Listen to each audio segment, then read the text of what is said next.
Hello everyone, welcome to my channel. अभी हम समझेंगे कि आइसोमॉर्फिक लैटिस क्या होता है। ये आपका Boolean algebra paper 5 MSc maths part 1 का बहुत ही इम्पॉर्टेंट टॉपिक है। लैटिस मैंने पहले ही समझा दिया है पिछले वीडियो में। अभी हम समझेंगे कि आइसोमॉर्फिक लैटिस क्या होता है, साथ ही साथ हम एग्जाम्पल भी देख लेंगे। ठीक है, जैसे मान लो ना कि आपसे कह रहा है कि दो लैटिसेस हैं आपके पास L1 और L2। इसको हम आइसोमॉर्फिक लैटिस कब कहेंगे?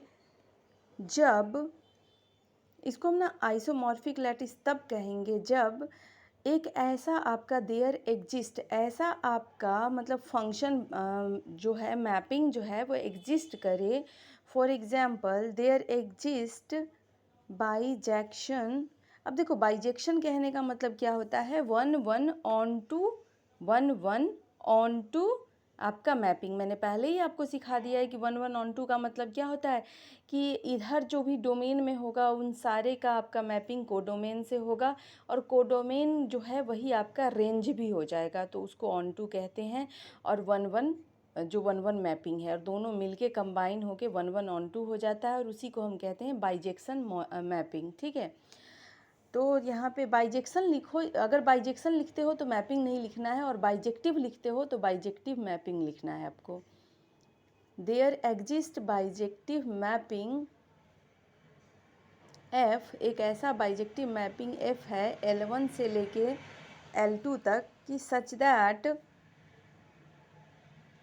दैट व्हाट कि F A। अच्छा, ये वाला सिंबल मैंने बता दिया था आपको। कहीं पे ऐसा सिंबल मिलेगा, कहीं पे ऐसा इंटरसेक्शन जैसा सिंबल मिलेगा। इसका मतलब क्या है कि इन दोनों में जो इन्फीमम है, क्लियर है ये चीज़? यानी कि ये है आपका ग्रेटेस्ट लोअर बॉन्ड। क्लियर है? मैंने पहले ही आपको सिखा दिया ग्रेटेस्ट लोअर बॉन्ड। और इस ग्रेटेस्ट लोअर बॉन्ड को हम क्या कहते थे? मिड पॉइंट भी कहते थे ना। तो यहाँ पे आप इसकी वैल्यू क्या हो जाएगी? F A mid point F B. Clear है? सिमिलरली अगर F A join point B ये करोगे तो F A join point F B मिलना चाहिए, तभी आपका बाइजेक्टिव मैपिंग होगा। क्लियर है? ये चीज़ आपको कंडीशन लिखना है कि to lattices L1 and L2 को हम आइसोमॉर्फिक तब कहते हैं जब there must exist a bijective mapping F from L1 to L2, और ये कंडीशन फॉलो होना चाहिए। अच्छा चलो, ऐसे लिखने से तो आपको क्या ही समझ में आएगा, एग्जाम्पल भी अभी देखेंगे, है ना। यहाँ हम लिखेंगे कि for every A and B belongs to L1।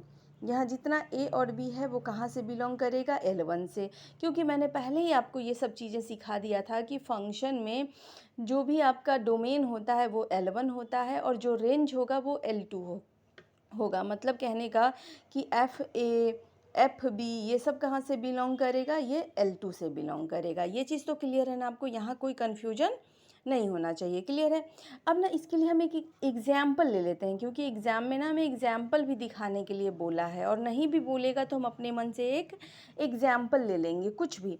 जैसे मान लो ना कि लेट सपोज कि we have a lattice L is equals to 1 2 3 6। एक लैटिस है हमारे पास 1 2 3 6। ठीक है, और हमने एक सेट मान लिया अपने मन से, कुछ भी, क्या मान लो? A और B।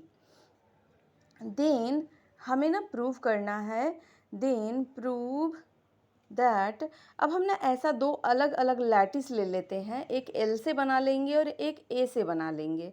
बात को समझो ज़रा, देखो। जैसे मैंने कहा, then prove that lattices L। देखो, कोई भी ये L मैंने रिप्रेजेंट किया है, असल में एक मान लो कि आपने एक सेट ये ले लिया, एक सेट ये ले लिया। अब देखो, लैटिस कब होगा? वो जब सेट के साथ एक रिलेशन लोगे और इस सेट के साथ भी एक रिलेशन लोगे, तब ना चेक करेंगे। लैटिस में क्या होता है कि एक सेट भी होता है और साथ में रिलेशन भी होता है। जैसे मैंने L लिया और L के साथ जो रिलेशन मैंने ले लिया ना वो डिवीजन का ले लिया, ठीक। और मैंने जो A लिया तो इसका मैंने पावर सीरीज बनाया, और इसके साथ जो रिलेशन लिया ये सबसेट का ले लिया। क्लियर है ये चीज़? तो हमने इन दोनों को ले लिया। अब हमें साबित करना है कि lattice this and this are isomorphic. ठीक है, अब इसको हम कैसे साबित करेंगे? तो देखो, पहले तो ये वाला लैटिस हम देखेंगे क्या है और ये लैटिस देखेंगे कि क्या है। क्लियर है? देखो, आइसोमॉर्फिक होने के लिए मैंने कहा था कि अभी एक कंसीडर करना पड़ेगा आपको कि ऐसा कोई मैपिंग है। ठीक है, तो हम क्या कर रहे हैं कि consider a mapping F L two P A. ठीक है, एल से लेके पी ए तक हम एक मैपिंग कंसीडर कर रहे हैं। तो जब मैपिंग कंसीडर करेंगे तो इसके मतलब डोमेन में क्या क्या है वो भी हमें लिखना होगा, और को डोमेन में यहाँ पे क्या क्या है वो भी हमें लिखना पड़ेगा, है ना। तो यहाँ पे हम क्या देख रहे हैं कि जो पी ए है, पी ए में क्या क्या है आपका, ये बताओ। देखो, पी ए के साथ क्या है, सबसेट का सिंबल है, यानी ए के एलिमेंट जो हैं सबसेट के सिंबल के साथ बनेंगे, यानी कि वो सारे आपके इसमें सेट में आ जाएंगे जो कि आपके इन दोनों के सबसेट से मिलके बनेगा। क्लियर है ये चीज़? तो पी ए यहाँ पे आपका क्या हो जाएगा, पी ए में देखो पहले तो फाई भी होगा, क्योंकि ये सब चीज़ हम ग्रुप थ्योरी में भी पढ़ चुके हैं कि फाई सबका सबसेट होता है। तो यहाँ फाई हो गया, ए हो गया, बी हो गया और ए बी हो गया। क्लियर है ये चीज़? यानी पी ए और सबसेट मिलके जो लैटिस बना वो आपका ये बना पी ए। क्लियर है? अब देखो जरा कि हम ये मैपिंग करेंगे, इसे कैसे करेंगे, तो यहाँ से देख लेते हैं। पेज ख़त्म है, यहाँ पे दिखाती हूँ मैं। देखो, हमारे पास पी ए ये हो गया, ठीक है। और पहले से जो हमारे पास जो एल था वो क्या था, 1 सॉरी क्या क्या था देख लें ज़रा, कहाँ गया, 1 2 3 6। ठीक है, हमारे पास जो एल था वो था 1 2 3 एंड 6। अब यहाँ से क्या देखेंगे, जब हम एल टू पी ए की मैपिंग करेंगे ना, जैसे यहाँ पे है एल और यहाँ पे है पी ए। क्लियर है? जब इसकी मैपिंग करोगे आप एल टू पी ए, तो यहाँ पे जब मैपिंग में आप ना एल जो है आपका फंक्शन, उसके अंदर जब डोमेन डालोगे, डोमेन क्या क्या है आपका, 1 2 3 6। ज़रा ध्यान से मेरी बात सुनना। तो जब हम यहाँ पे 1 डालेंगे ना तो आपको क्या मिलने वाला है, 5। 1 डालोगे तो क्या मिलेगा, 5। जब यहाँ पे 2 डालोगे तो क्या मिलेगा, सेकेंड में क्या है, ए। जब यहाँ पे 3 डालोगे तो क्या मिलेगा, बी, यानी F3 की वैल्यू क्या हो गई, बी। जब यहाँ पे आप 6 डालोगे तो क्या मिलेगा, ए बी।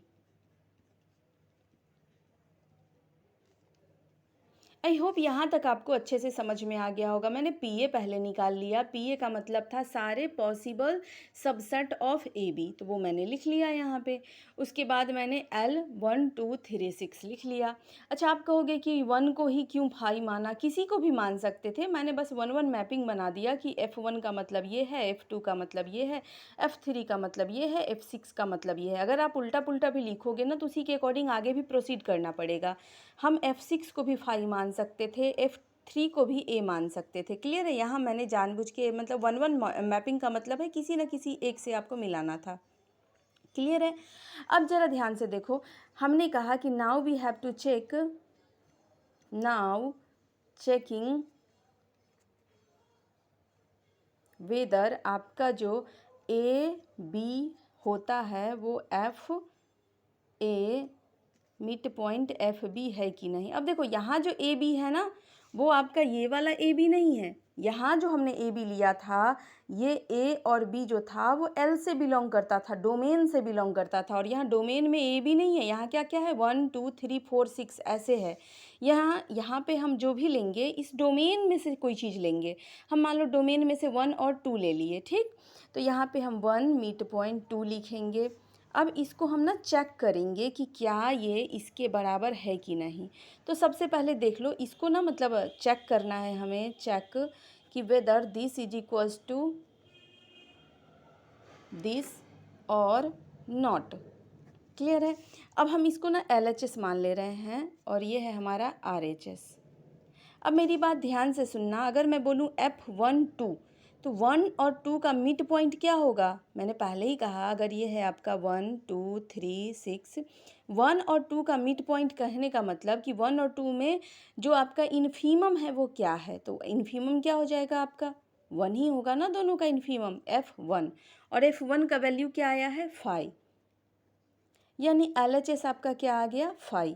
अब RHS पे आते हैं। देखो RHS में क्या है आपका F1 mid point F2, F1 का वैल्यू क्या है 5, मिड पॉइंट F2 का वैल्यू क्या है A। क्लियर है?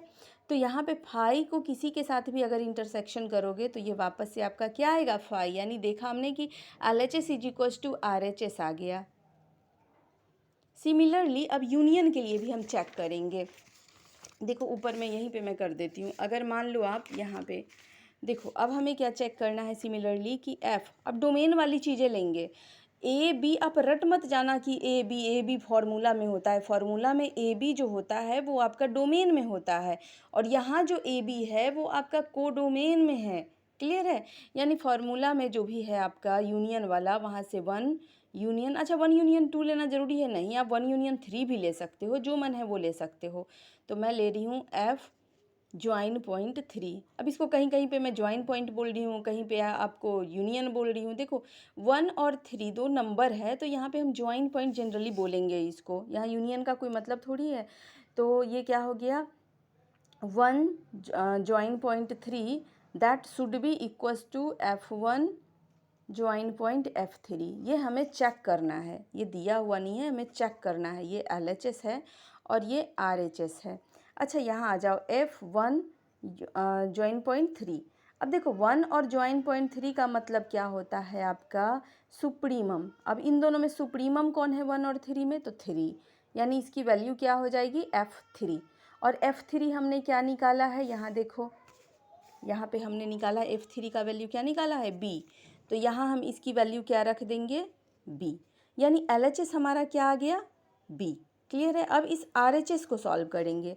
RHS में क्या है F1 ज्वाइन पॉइंट F3। अब देखो F1 का वैल्यू क्या है 5 और F3 का वैल्यू क्या है आपका B, तो ये है 5 ज्वाइन पॉइंट B।